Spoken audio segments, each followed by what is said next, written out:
Olá, eu sou Lívia Leão e esse é o Li no Livro.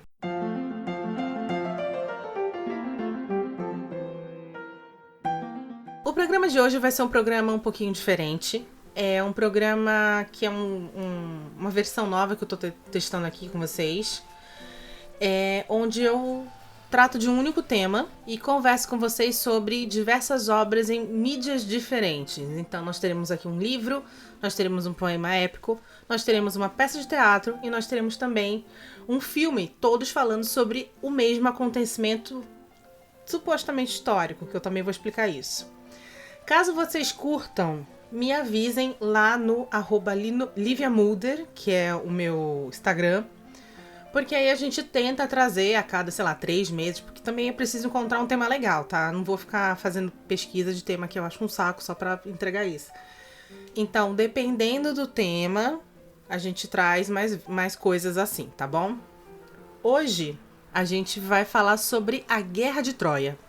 E contando a Guerra de Troia, nós temos diversas obras. Então, aqui a gente também vai trazer, obviamente, Ilíada, de Homero, que foi escrita no século 8 a.C.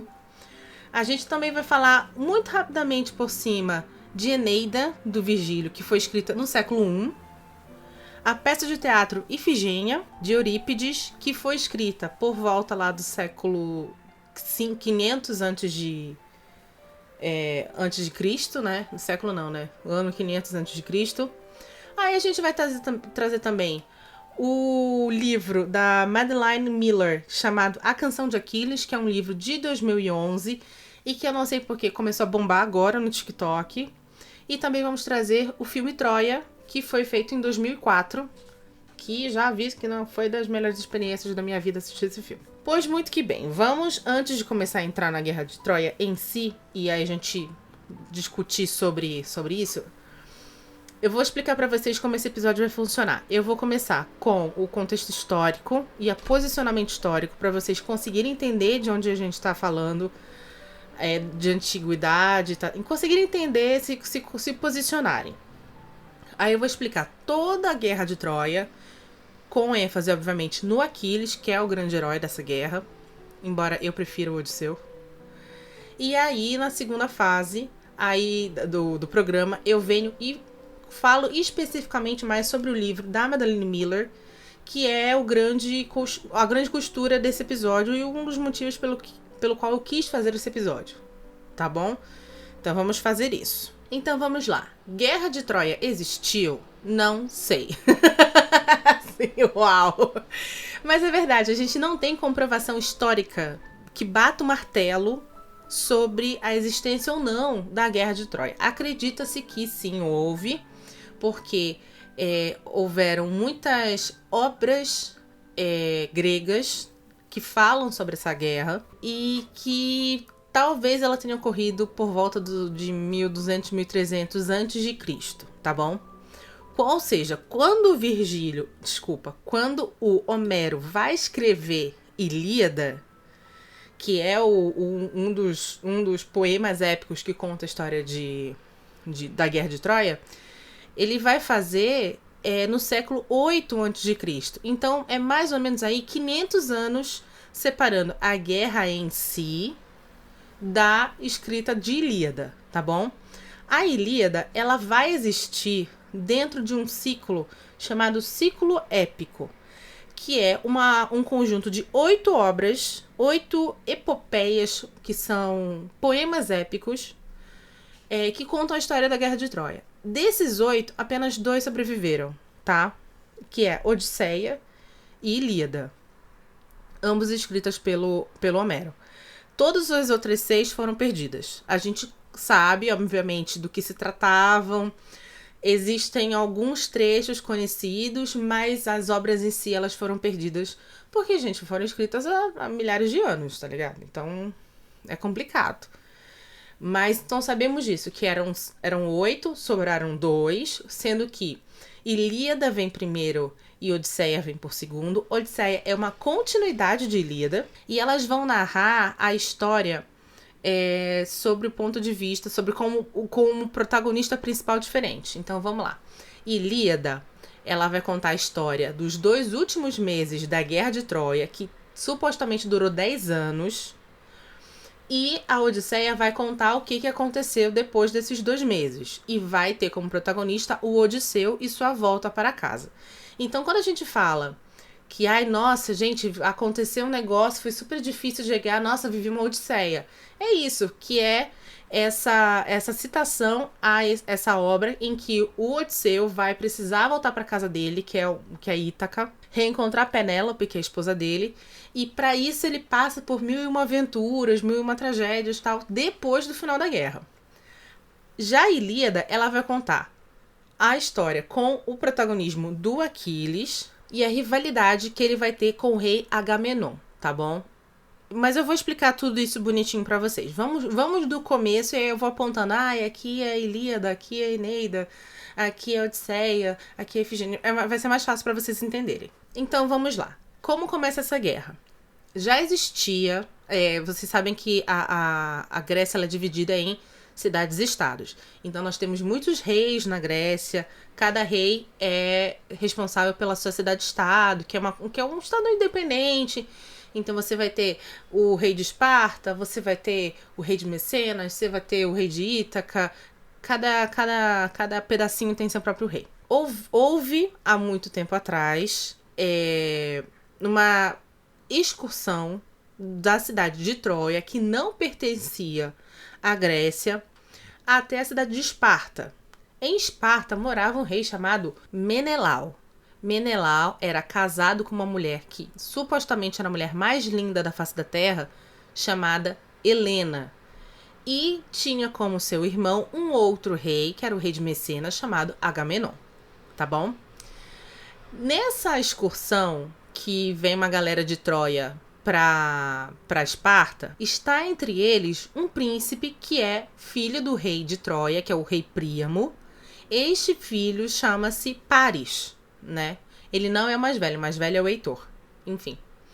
E lá, supostamente, Paris e Helena meio que se apaixonam e ela foge com ele para Troia. Mas quando isso chega nos ouvidos do rei, que aqui eu vou chamar pelo nome porque tem muito rei, então se eu só falar rei, vocês não vão entender. Quando isso chega no ouvido do Menelau, o Menelau fala assim, pô, o fulaninho lá, o Paris, roubou minha esposa, sequestrou minha esposa, a gente precisa ir lá resgatá-la. Então ele vai lá e pede ajuda para o Agamenon, que é o seu irmão. O Agamenon, ele é um cara esperto. E ele, como todo grande rei político, fala assim, vou aproveitar desta desculpa para atacar Troia e conseguir conquistá-la. Então o que ele faz? Muitos e muitos anos antes, quando a Helena era, como eu falei, uma mulher belíssima, reúnem-se ao redor dela vários pretendentes, reis e príncipes, enfim, vários. E aí eles falam assim, escolhe aí um de nós para casar. Só que aí, se não me engano é o Odisseu, que aqui no Brasil se chama Ulisses, mas eu gosto de chamar de Odisseu.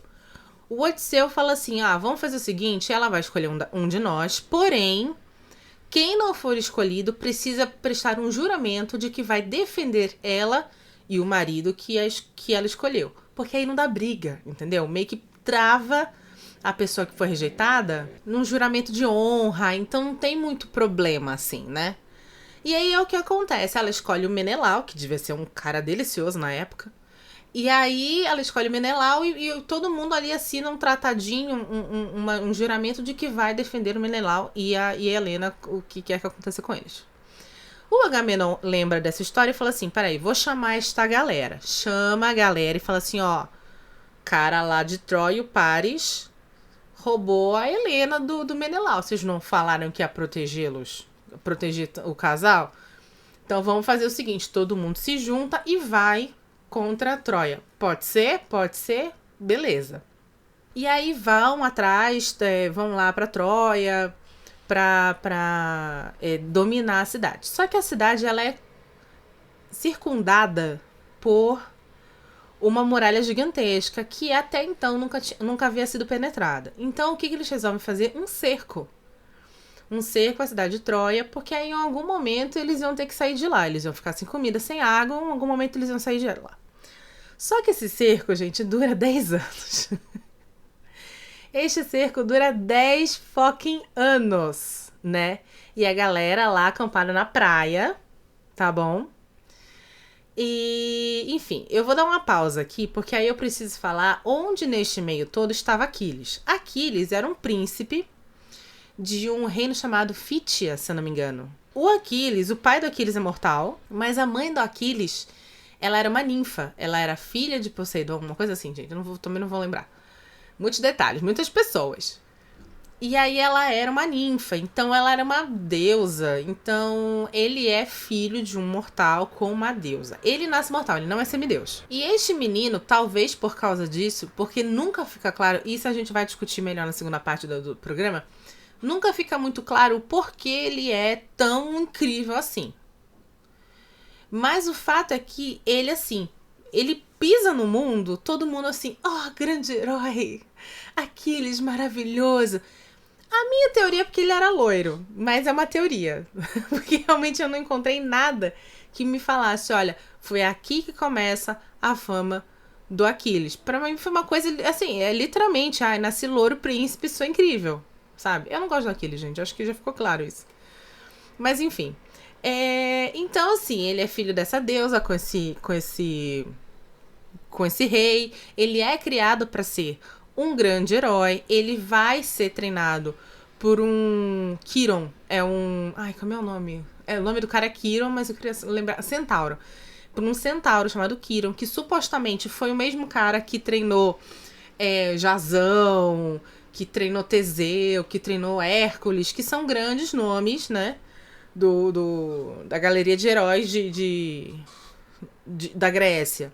Então ele é treinado desde cedo para ser um herói. E meio que a mãe dele fala assim, olha, no teu destino tem muitas vitórias, tem muitas glórias, papapá. Paralelo a isso, o Aquiles tem um grande amigo chamado Patroclo, que a gente sabe que é um pouquinho mais do que amigo. Existe, na verdade, uma discussão, mas desculpa, não existe discussão.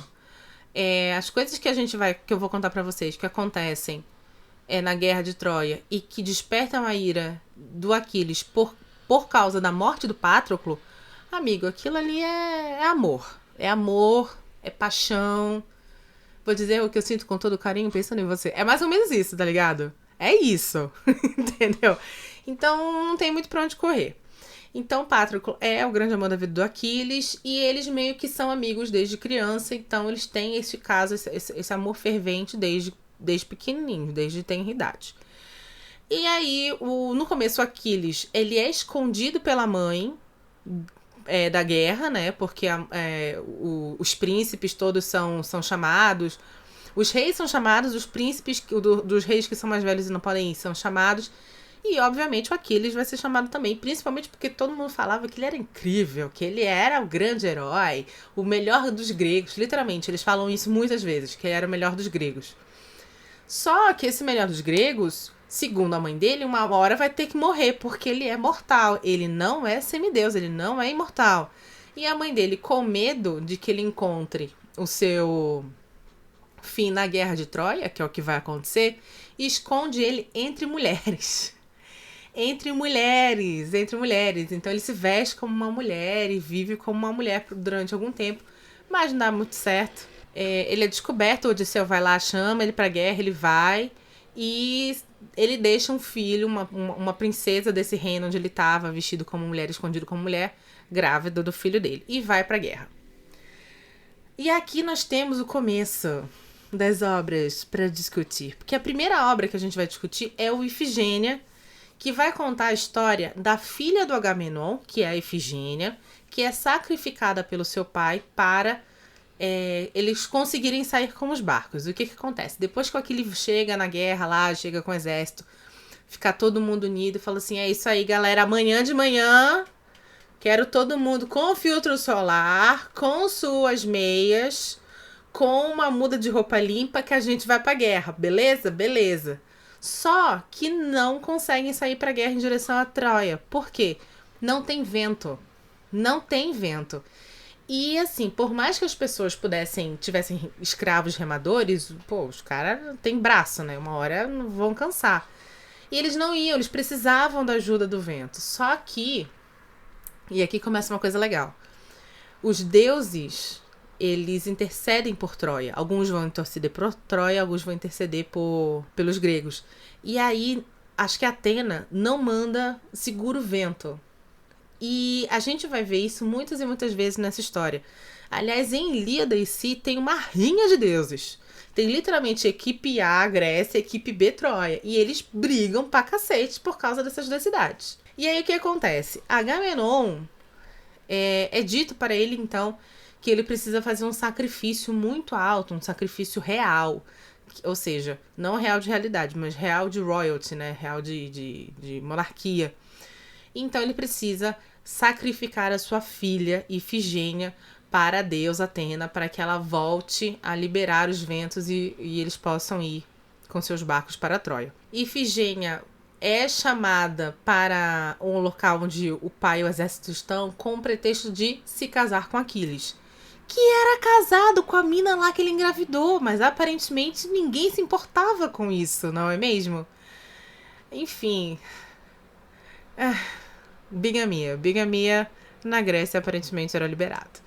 E aí o que acontece é que eles sabem que o Aquiles é um grande herói, um homem honrado, babá. Então eles precisam também mentir pro Aquiles. Eles falam assim, Aquiles, quer casar com a minha filha? Tá, tudo bem. Ela é bonita? Ela é linda. Então, pode ser. E aí o Aquiles topa e eles mandam chamar. No começo da peça, o Agamenon tá meio que em dúvida, tanto que ele manda uma carta pedindo pra esposa trazer, e ele se arrepende e manda uma segunda carta.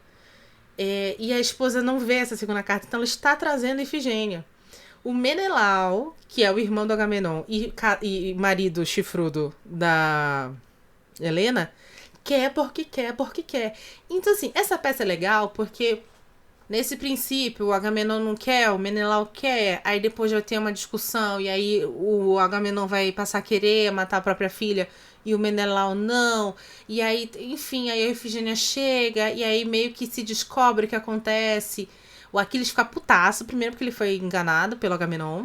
Existe, na verdade, isso é muito legal, uma rixa entre o Agamenon e o Aquiles que começa aqui e vai piorar durante a guerra, tá bom? Aqui nós estamos vendo a semente da raiva da rixa que essas duas pessoas têm. Porque o Agamenon, ele, embora todo mundo seja rei e príncipe ali, ele foi meio que eleito o líder do exército grego. Então ele tem um poder hierárquico maior do que os outros reis e outros príncipes. Mas o Aquiles, como sempre foi buzinado no ouvido dele, que ele era o melhor dos gregos, que ele era lindo, que ele era louro, que ele era maravilhoso, que ele cagava ouro... Então ele se acha que, tipo, eu não vou aqui obedecer ninguém. Eu não vou me ajoelhar para absolutamente ninguém, porque eu sou Aquiles. Então tem essa rixa ali, que é uma rixa totalmente baseada em hierarquia e obediência hierárquica. Mas enfim. Aí o Aquiles fica puto, fala, não, eu vou defender essa mina, ninguém vai matar essa mina, tal. No final, a própria Ifigênia põe a mão no braço do Aquiles e fala assim, bicha...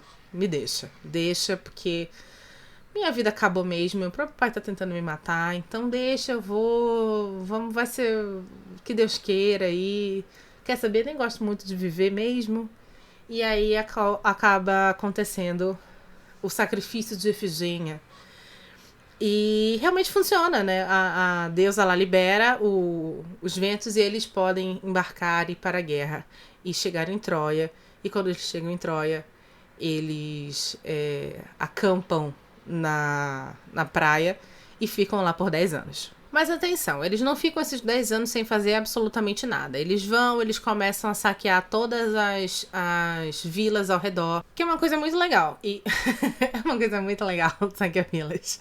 Não, mas assim, o que eu falo é que é uma estratégia muito, muito bacana de se entender. Já que a cidade está sitiada, já que não tem como passar pelos muros, a gente vai saquear e destruir todas as vilas ao redor e cidades ao redor Porque aí, provavelmente, quem tá dando comida e água pra essa cidade são essas cidades menores, essas vilas, e destruindo elas, eles não têm acesso a comida, nem água, e nem, sei lá, ervas e medicina e tal. Então, o cerco vai durar muito menos. Isso é uma estratégia, e isso é bacana que a gente vai falar, porque a gente já daqui a pouco começa a entrar em Ilíada.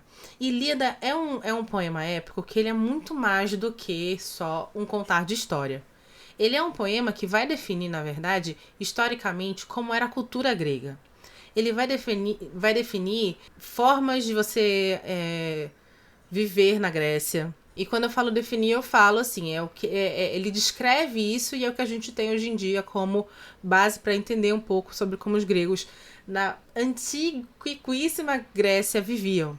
Inclusive, eles vão falar sobre essas estratégias como uma forma também de você entender o poder militar e a inteligência militar dos gregos, tá bom? Enfim, mesmo assim, durante esses 10 anos, tem diversas batalhas contra os troianos. E aqui a gente faz um pulo de anos e anos e anos, e a gente vai direto para os 2 últimos meses da guerra, que é quando a gente tem o começo de Ilíada. A guerra já tá, tipo assim, pegando fogo.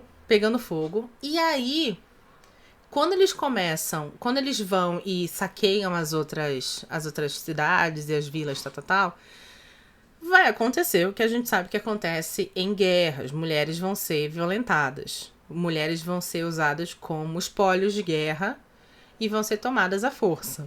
Uma dessas mulheres é a Briseida. Briseida, então, ela é dada de presente como espólio de guerra para o Aquiles, para que o Aquiles se satisfaça com ela. Enfim, eu não vou entrar em detalhes porque não acho que seja necessário, mas vocês sabem muito bem o que vai acontecer.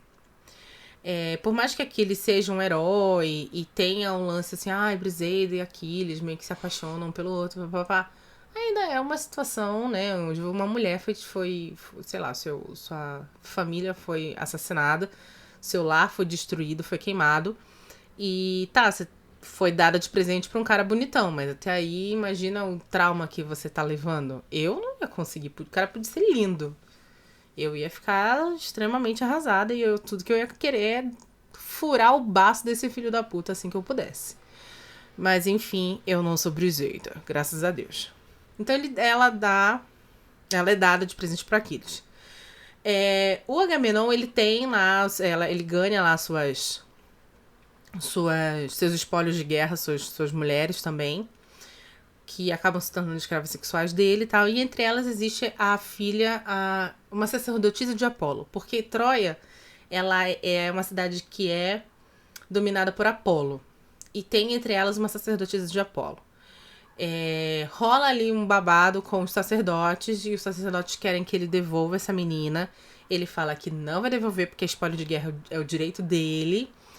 E aí o Aquiles fala assim, não, você tem que devolver, tal. Só que o Aquiles, eu já falei, ele se acha pra cacete. Ele se acha muito. Então ele vai fazer isso na frente de todo mundo da forma mais audaciosa possível. O Agamenon fica a pé da vida. Imagina, então você já tem aquela situação com Ifigênia. Aí você tem 10 anos ali, 9 anos, digamos, né? 9, 10 anos ali, numa guerra que não caga nem sai da moita. E aí, provavelmente, essa tensão entre eles já tava piorando. E aí acontece isso, o Agamenon fica pé e fala assim, tá bom, eu libero essa menina, mas tu vai ter que me dar Briseida. E o Aquiles fica, o quê? A Briseida? A Briseida, eu quero a Briseida. De jeito nenhum. Briseida é minha. Briseida é meu espólio de guerra. Se você pegar o meu espólio de guerra, você está me desonrando. E aí começa uma bate-boca, tá ligado? Eu falo como se eu estivesse lá, né? Tipo, mega bate-boca entre os dois. E aí o Aquiles fala assim, pois então eu não vou lutar mais. E aí todo mundo, o quê? Estou tirando eu e os meus Myrmidões. Myrmidões era o nome do exército que o Aquiles controlava. E ele tem esse nome, se eu não me engano, porque Myrmidões no antigo grego significava formigas. Então eles eram um exército que eles trabalhavam muito juntos e com essa união eles conseguiam coisas incríveis. Então ele se retira da guerra e as pessoas ficam meio desesperadas porque é atribuído ao Aquiles a grande moral do exército grego. E eu continuo falando para vocês que eu não entendo isso. Quando você vai ler o Ilíada, você ainda engole, porque como tá acontecendo tudo, digamos que você só tá lendo Ilíada, tá? Como você tá acontecendo tudo 2 meses depois de 10 anos de guerra, os 2 últimos meses, você fala assim, beleza, esse cara deve ter feito umas coisas incríveis. Só que quando você vai ver outras obras, essa fama vem do nada. E já começa com ele muito novo. E aí você fica meio sem entender por que as pessoas gostam tanto desse menino. Enfim, mais uma vez estou levantando esta bola aqui pra vocês. Quando o Aquiles se retira da guerra, tá rolando ali uma disputa entre os deuses. E aí acaba com que tem uma virada de jogo. Troia, que nunca parou de se defender, nunca parou de ter pequenas batalhas ali com os gregos que estavam na praia, começa a ganhar. Começa a ganhar as batalhas. E aí a galera fica meio preocupada. O que acontece é exatamente isso. Existe uma batalha em que os gregos e que os troianos vão vencendo. Eles vão sendo empurrados de volta para o acampamento da praia. E quando eles quase são pegos no acampamento, aparece Aquiles para lutar novamente. E aqui a gente tem uma grande viravolta. Não é Aquiles que está ali. Aquiles está pé da vida com toda a situação. E o Patroclo, que é o grande amor da vida dele, vira pra ele e fala assim, Aquiles, as pessoas estão morrendo. Eu sei que você tá putinho, mas tem vidas aqui no meio. E sem falar que se você não lutar, a tua honra vai ser manchada. Porque as pessoas não vão olhar pra você e vão pensar assim, poxa, o Aquiles não lutou, mas tudo bem, porque o Agamenon estava errado. Eles vão olhar pra você e vão falar, o Aquiles não lutou e por causa dele, meu pai, meu tio, meu companheiro morreram. Então a tua honra tá em jogo. Só que o Aquiles é uma pessoa muito orgulhosa porque, mais uma vez, cresceu ouvindo que era incrível. Então o que ele faz? Ele veste a armadura dele no Patroclo e fala, Patroclo, vai no meu lugar. Assim, eles vão achar que sou eu, eles vão dar tudo de si, porque o Patroclo tinha que estar lá única e exclusivamente para levantar a moral da galera. Porque supostamente a figura do Aquiles é tão incrível que é só por isso que o Patroclo tá lá. E aí ele vai com os mirmidões, no caso o Patroclo consegue, junto com o exército e com os restos dos gregos, reverter a batalha e expulsar os troianos da praia. Porém, ele morre pelas mãos do Heitor, que é o filho mais velho do Príamo, que é o rei de Troia, tá bom? Antes de continuar, eu só quero deixar uma coisa clara. Se você que está ouvindo isso ficar pé da vida porque eu estou contando essa história, eu vou falar sinto muito. Não, isso aqui não é spoiler. Esse livro foi escrito em 8 a.C. Não tem como isso ser spoiler, tá bom? É que nem como se eu falasse assim, vou contar a história de Romeu e Julieta, e você fala pra mim, não sabia que eles morriam no final. Aí o problema não é meu, entendeu? Não é o meu problema, então não estou contando spoiler, tá bom? Este episódio é spoiler free. Voltando à história. Patroclo vai morrer pelas mãos de Heitor, e aí é quando o Aquiles acorda pra cuspir, porque, como eu expliquei, o amor que Patroclo e Aquiles têm um pelo outro é uma coisa muito gigantesca, é uma coisa muito forte. E quando Aquiles percebe que o amor da vida dele falece, ele vai ter uma coisa que poucos mortais dentro da mitologia grega têm, que é uma ira, que é como se fosse a ira divina. A gente vê a ira divina aonde? Onde a gente vê a ira de uma figura grega que durante a guerra ganha poder por causa dessa ira? God of War. Kratos, em God of War, tem este problema. Ele tem a ira que carrega lá, que você aperta nos botõezinhos e carrega um golpe mais forte, ele fica mais rápido e tal. Historicamente falando, isso começa em Ilíada e o único mortal que vai ter isso vai ser o Aquiles. O Aquiles, então, destrói um monte de gente, um monte de grego. De grego não, de troiano. E ele acaba, então, matando o Heitor E ele faz aquilo que é uma das coisas mais horrendas para a antiguidade. Ele não deixa com que o corpo de Heitor seja sepultado. Ele amarra o Heitor na biga dele e sai correndo para que ele seja destroçado, para que este corpo seja desfigurado e através dessa desfiguração o Heitor não seja reconhecido no pós-vida e não consiga ter a paz que merece como um príncipe no pós-vida. Essa é a grande vingança do Aquiles por algo que, na minha opinião, cara, quem fez foi ele. Assim, embora o Agamenon seja um grande vilão, e ele é a figura vilanesca, não apenas da Ilíada, ele é a figura vilanesca do filme Troia, ele é a figura vilanesca do Canção de Aquiles, é impossível você não perceber que se o Aquiles tivesse uma capacidade de conversa maior, muita coisa não teria sido evitada.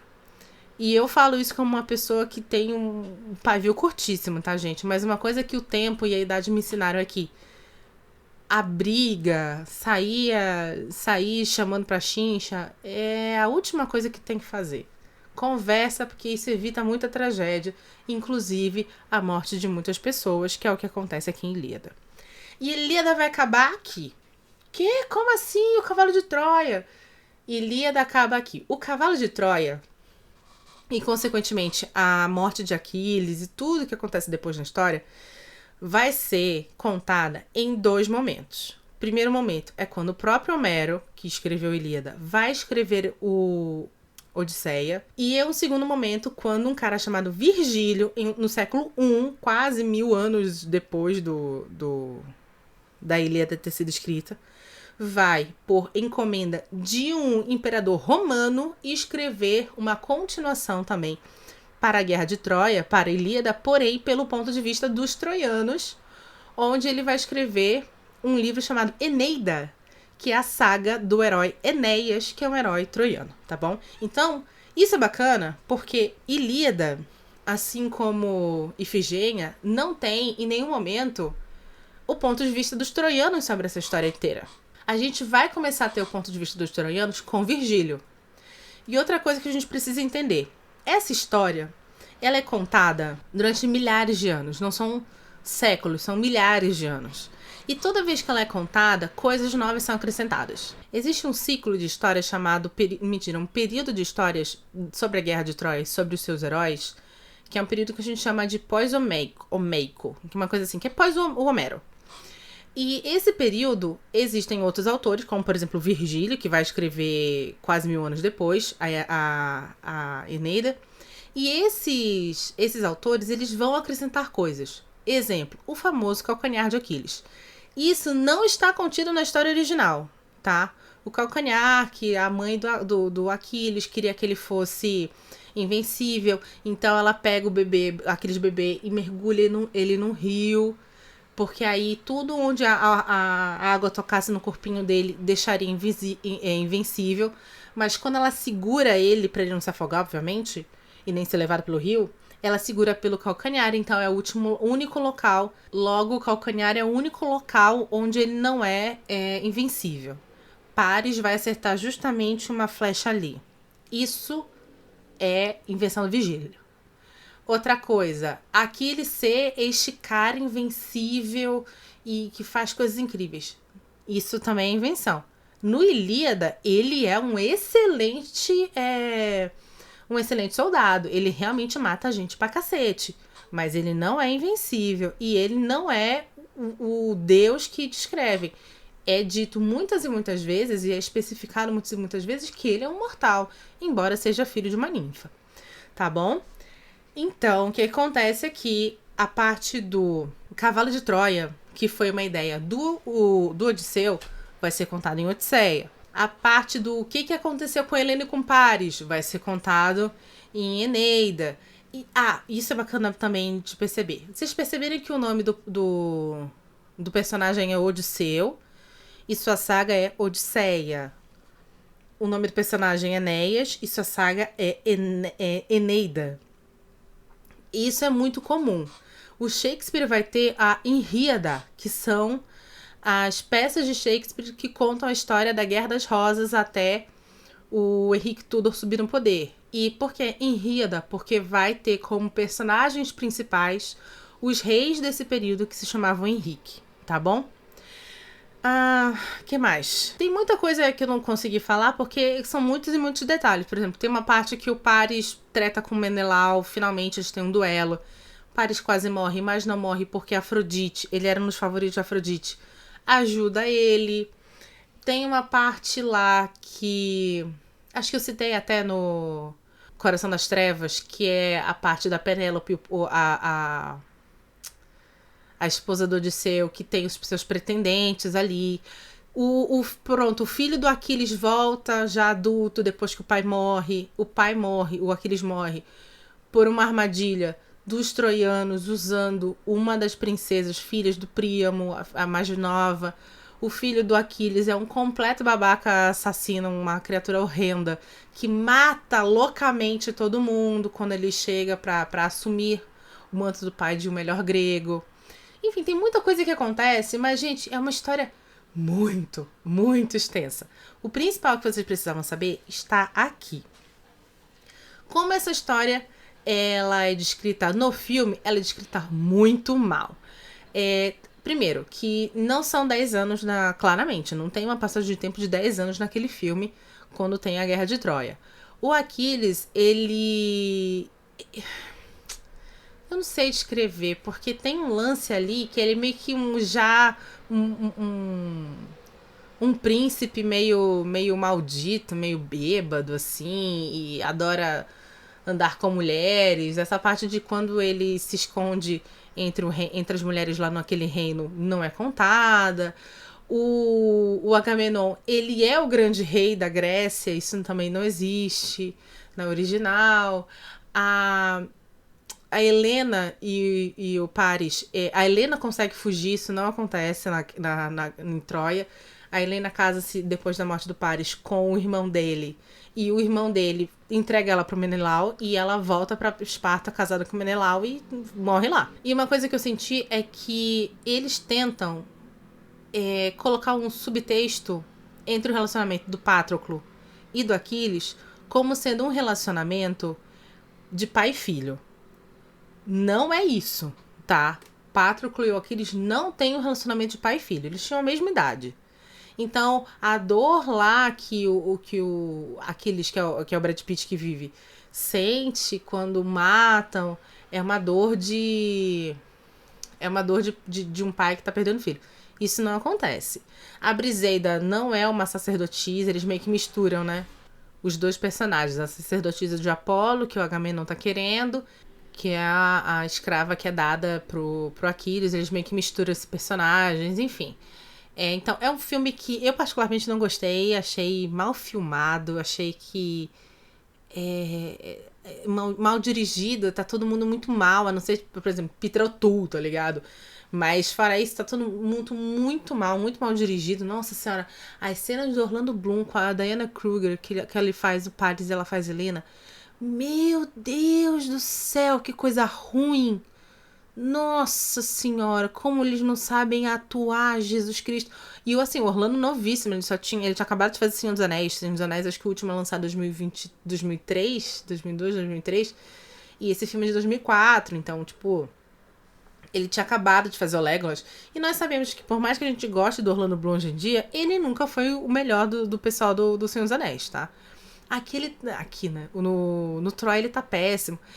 O Brad Pitt, na cena que ele percebe a morte do Patroclo, meu Deus do céu! Que coisa horrenda. Que coisa horrenda. Aliás, assim, eu não gosto muito do Brad Pitt, tá? Primeiro, eu não acho ele esse homem tão lindo que todo mundo acha. Não faz meu tipo, pelo menos. E segundo, eu acredito que o Brad Pitt, ele não seja um ator de sutilezas. Ele seja um ator de grandes arrombos, de personagens assim muito caricatos ou que tenham uma constituição muito fora da caixinha, que é o que acontece, por exemplo, com ele em Bastardos e Glórias, que ele faz muito bem, ou que é no próprio último filme dele que eu vi, que é o Trem Bala, que são personagens muito... que não tem sutileza nenhuma na sua atuação. Porque quando a gente fala de sutileza, ele não sai bem. Não adianta. E isso é em Troia, isso é em Entrevista com o Vampiro, que ele é destroçado pelo Tom Cruise, ele é destroçado pela Kristen Dunst, com 11 anos de idade, e ele é destroçado até mesmo pelo Antônio Bandeiras. Então, assim, não acho que ele seja um grande ator, pelo menos não para a cena que foi colocada ali, que é uma cena de um sofrimento de um, entre aspas, pai, né, que é o que eles colocam, de um pai perdendo seu filho, tá bom? Enfim, 41 minutos? Querem mais? Vamos ter mais. Solta a vinheta que quando a gente voltar, a gente vai continuar conversando.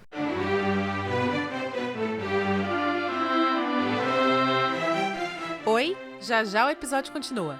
Mas antes eu queria agradecer a sua audiência e te lembrar que o Li no Livro é um podcast independente e sem patrocínio. Se você quer nos ajudar, por favor, compartilhe esse episódio com seus amigos. E estamos nos principais agregadores de podcast, inclusive agregadores gratuitos. Obrigada!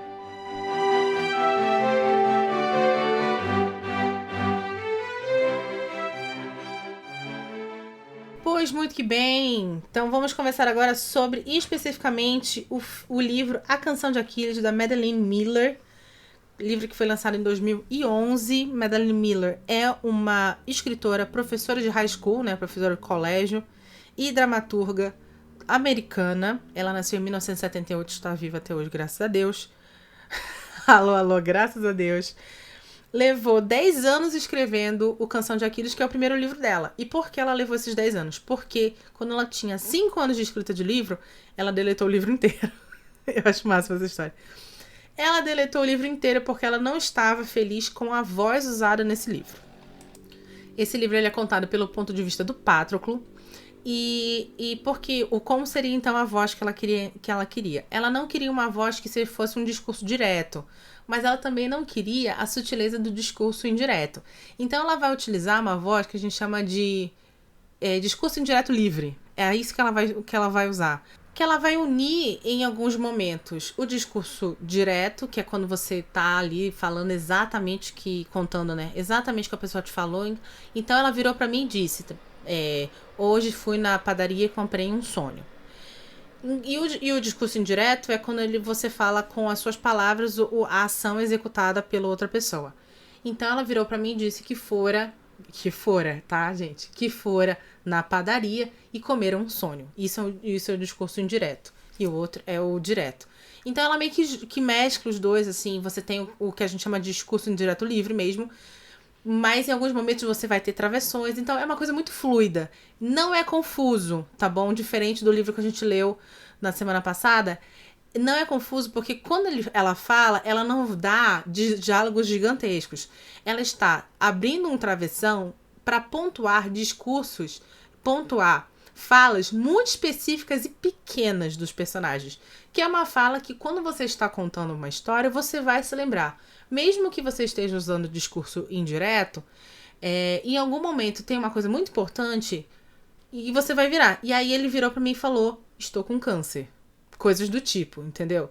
Aqui eu usaria um travessão. É isso que ela faz. E é por isso que, depois de 5 anos escrevendo esse livro, ela é das minhas, deletou tudo e começou tudo de novo. Eu sou assim também, gente. Deleto tudo, vamos do zero.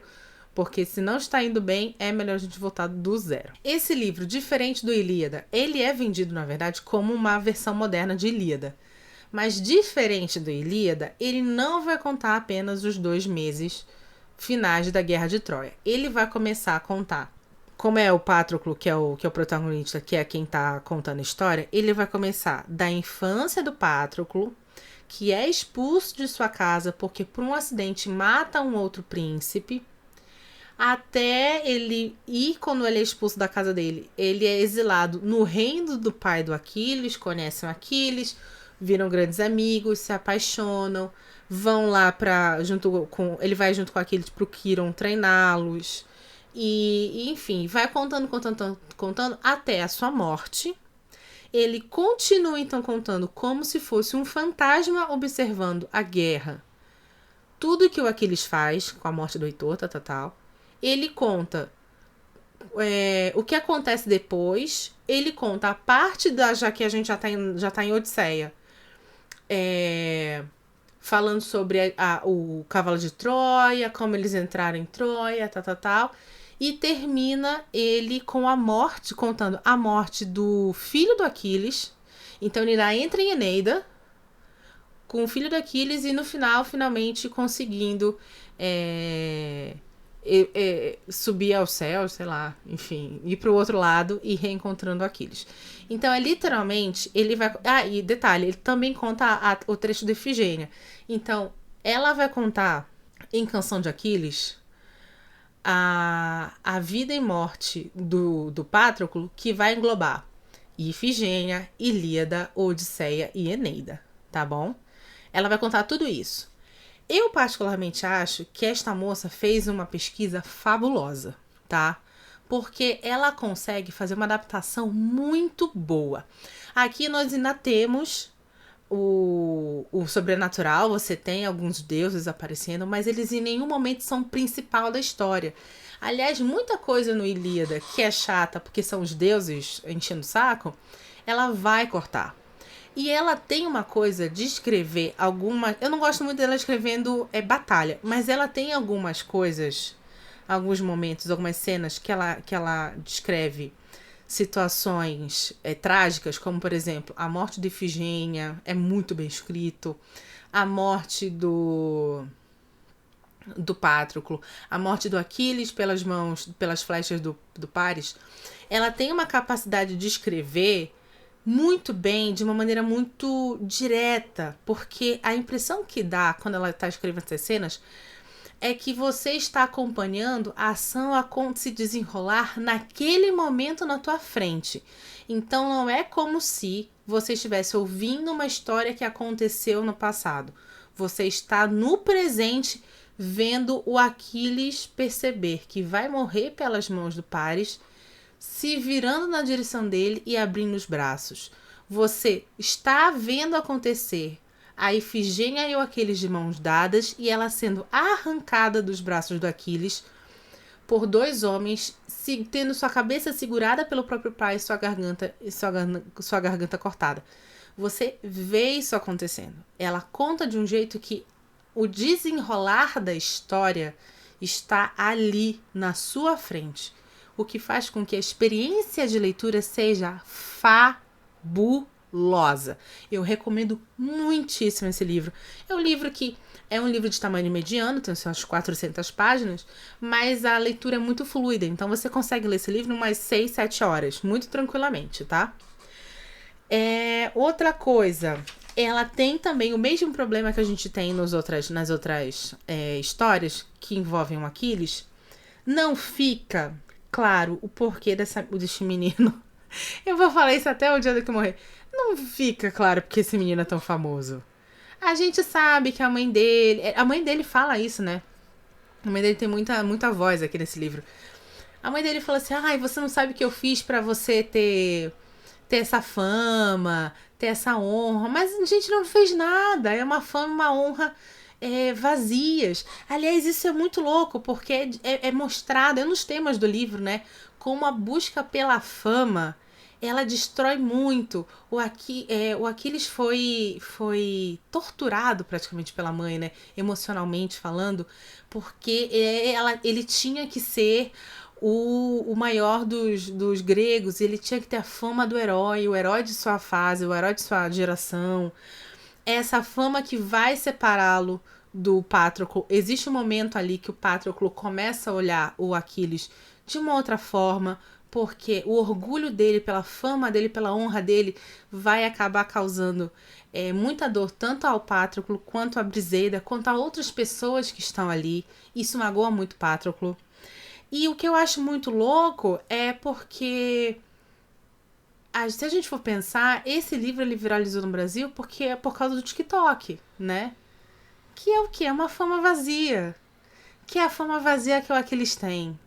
O Aquiles já chega com o status de herói na Guerra de Troia. Ele vai, obviamente, se desenvolver como um grande guerreiro durante os 10 anos que eles ficam ali.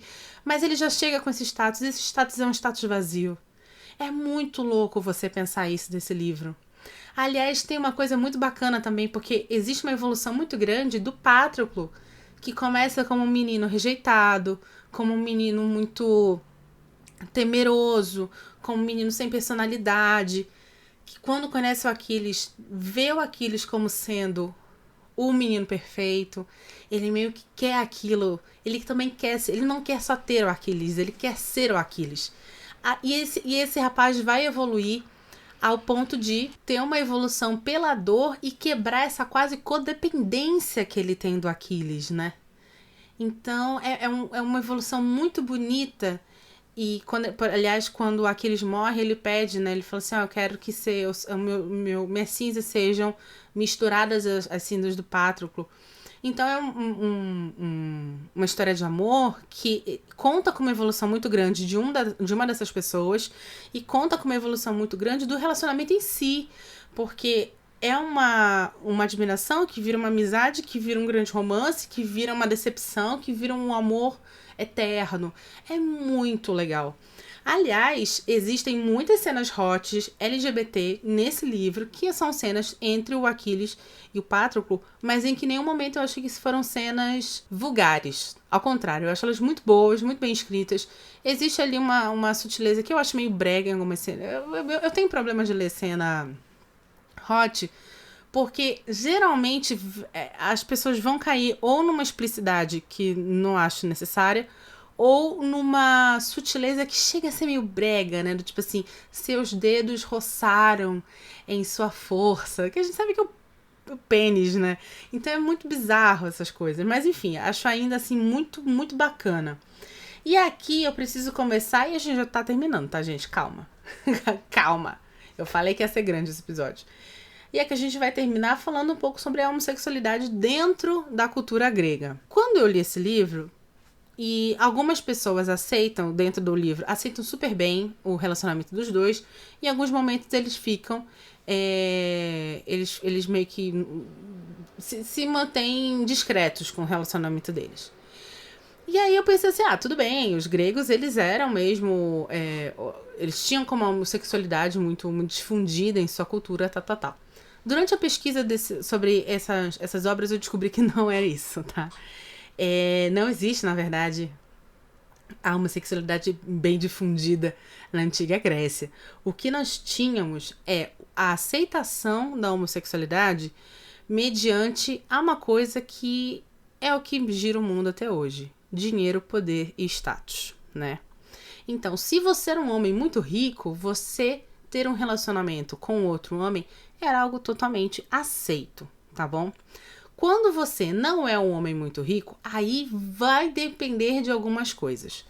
Uma coisa que é dita, embora em algumas obras seja supostamente falado contra a homossexualidade, é muito dito que não havia nenhum tipo de rejeição a homens que se relacionavam com outros homens.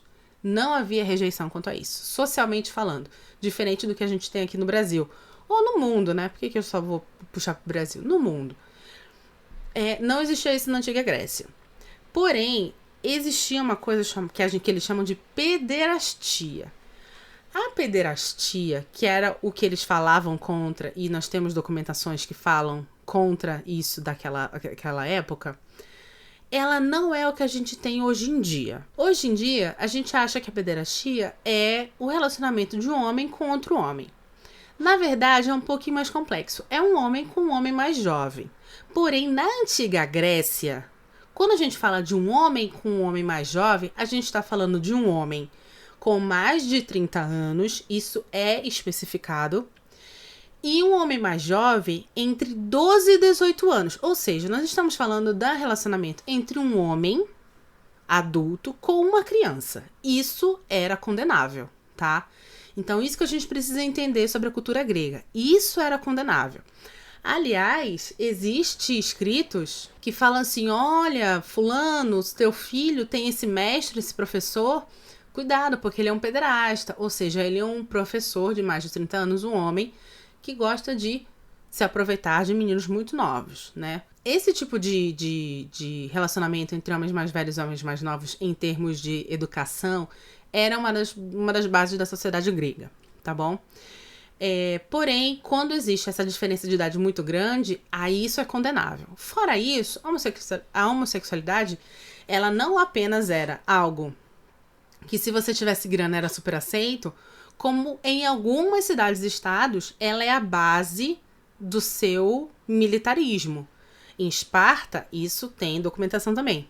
Em Esparta, o relacionamento entre homens era totalmente difundido e até mesmo encorajado, porque acreditava-se que esses soldados iriam treinar como companheiros, crescer como companheiros e iriam se proteger mais em campo de batalha. Enfim, então a gente precisa entender isso, que se você fosse um homem rico, tudo bem. Mesmo que você não fosse um homem rico, você não seria rejeitado.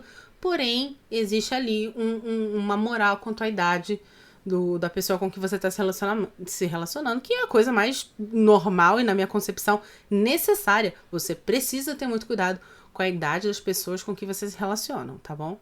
Para que não ocorra grooming, para que não ocorra pedofilia, para que, enfim, essas coisas que eu também não quero. Tá tarde da noite para ficar discutindo sobre isso. Enfim, para quem eu recomendo esse livro? Para quem nunca ouviu falar da Guerra de Troia, para quem não conhece nada, para quem gosta de um romance. É um romance muito bonito, é um livro muito fluido. Para quem eu indico Ifigênia, para pessoas que gostam de histórias gregas, tragédias gregas especificamente, e atores, né? É uma peça de teatro. Para quem eu indico Odisseia, Ilíada e Eneida, aí é mais complicado, porque não são livros muito fáceis. Odisseia, em específico, ele é muito legal. Eu prefiro Odisseia que Ilíada.